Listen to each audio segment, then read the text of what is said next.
அஸ்ஸலாமு அலைக்கும் வரஹ்மத்துல்லாஹி வபரகாத்துஹு.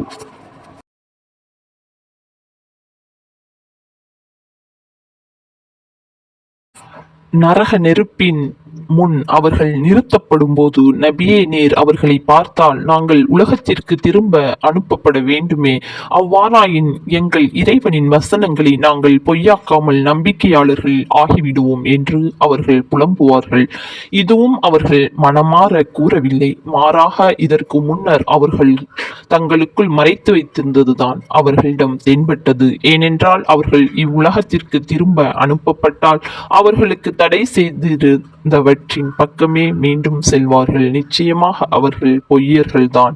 மேலும் இவ்வுலகத்தில் நாம் வாழ்வதை தவிர நாம் இறந்த பின் நமக்கு வேறு வாழ்க்கை இல்லை, ஆகவே இறந்த பின் நாம் உயிர்ப்பிக்கப்பட மாட்டோம் என்று அவர்கள் கூறுகின்றனர்.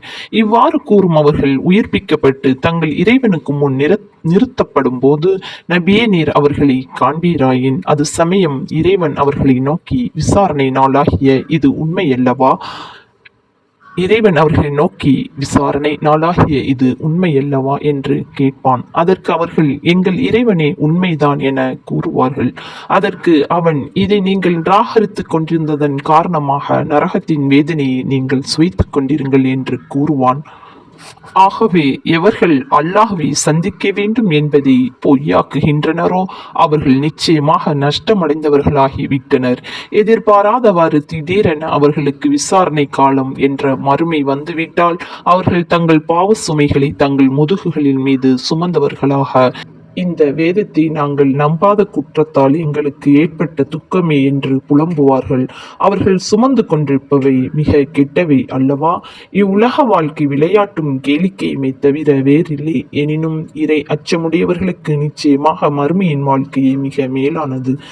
இவ்வளவு கூட நீங்கள் அறிந்து கொள்ள வேண்டாமா?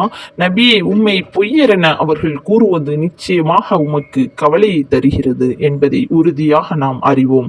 நிச்சயமாக அவர்கள் உம்மை பொய்யாக்கவில்லை, ஆனால் அந்த அநியாயக்காரர்கள் அல்லாஹ்வின் வசனங்களை தான் பொய்யாக்கி நிராகரிக்கின்றனர். உங்களுக்கு முன்னிருந்த நமது பல தூதர்களும் இவ்வாறு பொய்யரெனவே கூறப்பட்டனர்.